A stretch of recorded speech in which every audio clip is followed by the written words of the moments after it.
Alright guys, so in this box we have a new inverter that I'm excited about because it has kind of an uncommon feature in an inverter for this price range. Let's open it up. So this is the Reliable brand, which are made popular by their 3000 watt inverter.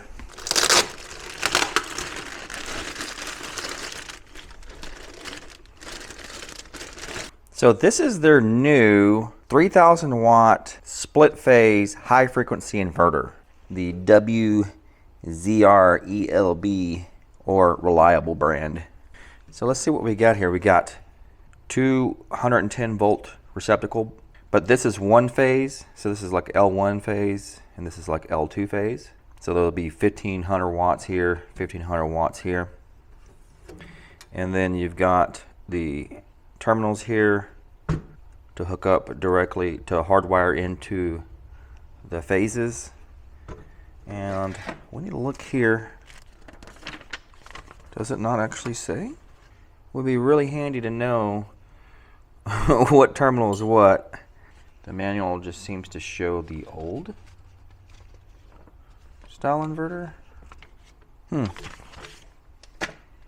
Let's remove this. So apparently there's like an LCD screen of some sort here. Let's just get right into it and open it up. I'd like to see what it looks like on the inside. Alright. So it looks pretty tidy. It's got a large heatsink here on the bottom side where all the MOSFETs and everything are connected. The fans look a little larger than their previous unit. So the red wire here is the neutral. Looks like the black wire here. Black wire here is one of the phases, and then the other phase is over here. This phase here connects to this socket and then connects to this screw terminal here. Then this phase here connects to this socket. This phase here connects to this socket. And this screw terminal. And then the neutral here connects to this screw terminal.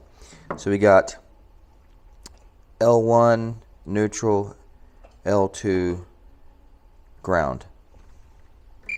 Yeah, the ground is connected to the case and it's not bonded to the neutral. Yeah, everything looks quite tidy in here. There's nothing I would complain about, I don't think. I'm guessing we got two 10 gauge maybe coming in from the negative. Like maybe 1 6 coming in for the positive. This is a 48 volt, so these wires don't have to be huge. Oh, and there's where that 80 amp fuse goes. So if that fuse pops, it gets replaced right there. Okay, so let's hook it up to a 48 volt battery and turn it on. Now, one of the neat features too that this has, it has a pre-charge resistor here. We can touch the positive terminal here and pre-charge the capacitors in the inverter before we connect it to the main terminal here, so we don't get a spark. And it came with two, I'm guessing a 6 gauge wire. Okay, so let's hook it up to this pre-charge first. Oh, it actually was already on. Let's turn it off. We don't want it to run through that pre-charge. Okay, so it's pre-charging. Okay, now we should be able just to hook it up. All right, no spark whatsoever, so that worked fantastic. Let's turn it on. I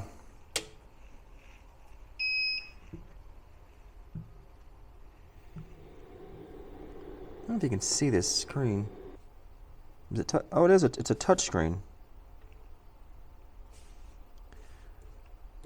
Doesn't really do much touching, but it shows 120 volt on one phase, 120 volt on the other phase, 240 together. So let's go between neutral and L1. We got 120 volts. We'll go neutral and L2. And we got 120 volts. Let's go between L1 and L2. And in fact, we got 240 volts. Fantastic. Okay, I want to connect to the BMS and the battery to see what the idle current is. Since we don't have anything plugged in on this, it's on, but nothing's plugged in.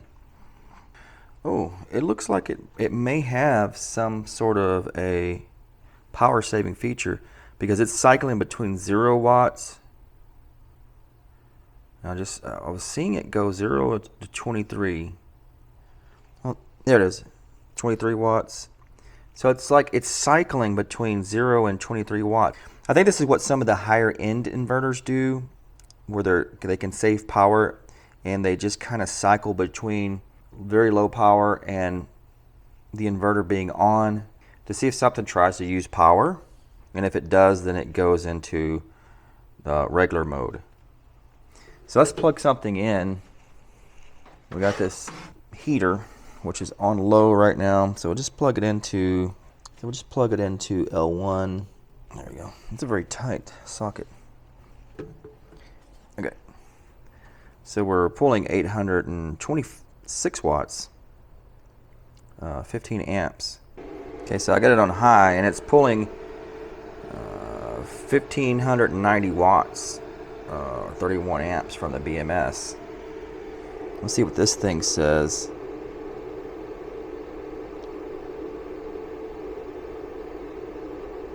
It says we're pulling 11.5 amps on the AC side. And the fans are on right now, and these are not bad as far as the noise goes. That's not bad at all. It's quieter than my other reliable 3000 watt inverter, which is much louder than this. So we're doing 120 volts, 11.5 amps, 120 times 11.5. So we're pulling 1,380 watts from this heater on the AC side, and we're pulling 1,583 watts from the battery. So what's the difference there? So the heater's taking 1,380 watts, and we're taking 1,577 watts from the battery. That gives us an 87.5% efficiency, conversion efficiency. All right, let's plug into the other side, the other phase.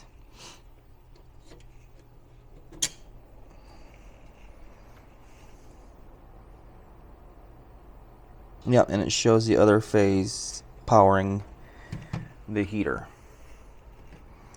Sorry, I don't think you can actually really see this screen very well. That's the other phase powering it. Okay, so I noticed that there's another plug here that I didn't really notice at first, but now I'm seeing it. This is, what is that? Some kind of universal looking guy. And it looks like, is that 240 volt? See, I've got it turned off right now. What it totally looks like, oh, that would fit in there. So let's turn it back on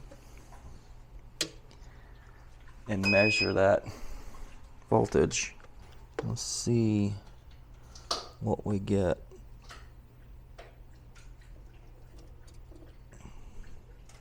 Oh, that is 240 volts. So You definitely want to be cautious with this plug right here. You could actually accidentally plug in one of your 110 devices in there, and that would be not good. Don't do that. So you're gonna have to keep in mind that that's some kind of universal plug there that could take a US 110 and give it 240 volts. Okay, I was playing around with this some more, trying to see if there really was a power saving feature or if it was just something strange going on.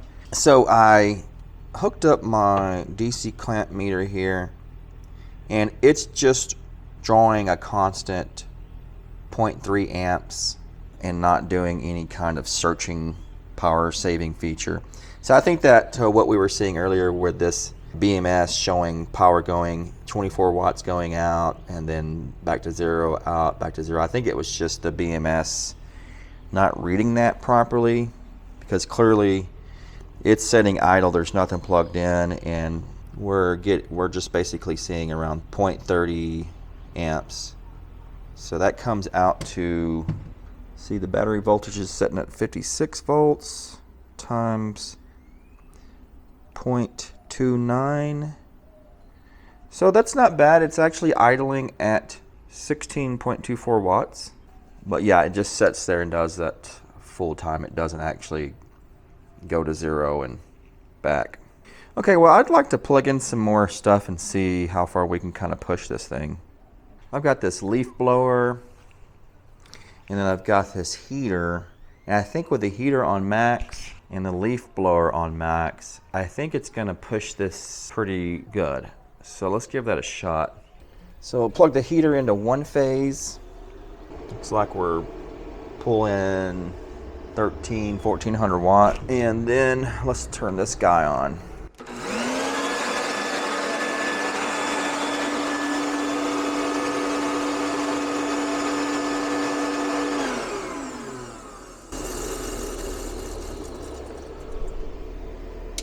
See, we had 9.5 and 11.6 amps.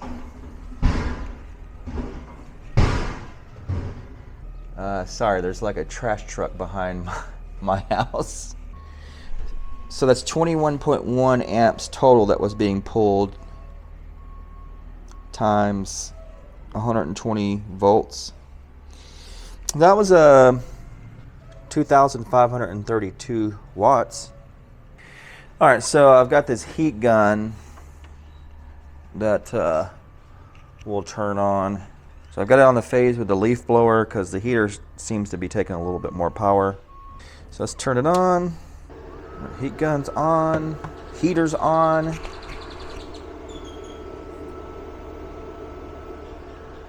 Let's see if this will work.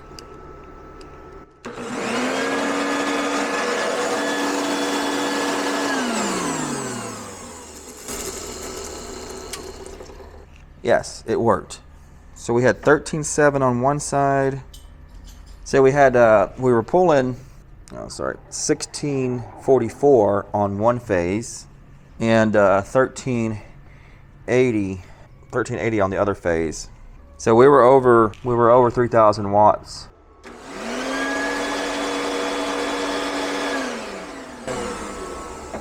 We can see that the voltage does sag a little bit. Gosh, I wish you could see the screen better. It's showing 118 volts right now. And when I hit the leaf blower, it sags down to 113. So not terrible. I mean, we're pushing it to its limit, so I do expect it to sag down. All right, guys, so pretty nice. I think this is a neat inverter. The split phase thing is definitely a game changer, especially in a high frequency inverter. I don't think I've seen that. You usually see that in a low frequency inverter. Some people do like the low frequency inverters because they seem to have a little bit more, like a torque when it comes to starting larger loads. I kind of like the high frequency inverters because they tend to be a little bit more efficient when it comes to the idle consumption. The idle consumptions of the low frequency ones with the big transformers in there, it seems to be quite a bit higher. Unless you've got like a higher end inverter like a Victron or something like that, those tend to be really efficient even at idle. But yeah, I'm glad to see companies making split phase 220 volt with 110 volts in the same inverter, because that makes sense for the US market. I think the only thing that I would probably say that's a little bit of a concern to me is this kind of universal plug that you could accidentally plug a 110 device into, and this is actually a 240 volt plug. Beyond that, I don't have any other real concerns. It seems to work pretty fantastic. All right, guys, so I think that's going to be the end of the video. I'll be using this inverter probably in future videos. I plan to put some work on this guy, and we'll just keep an eye on it and see how well it does. If it holds true to this company's kind of reputation, I've got their 3000 watt non-split phase, the 120 volt AC inverter, and I've had that for a number of years, and it's been just a workhorse. I've had no issues out of it. So if this one holds up like that, this will be a great inverter. All right, guys, so that's going to be the end of the video, and I'll catch you guys on the next one.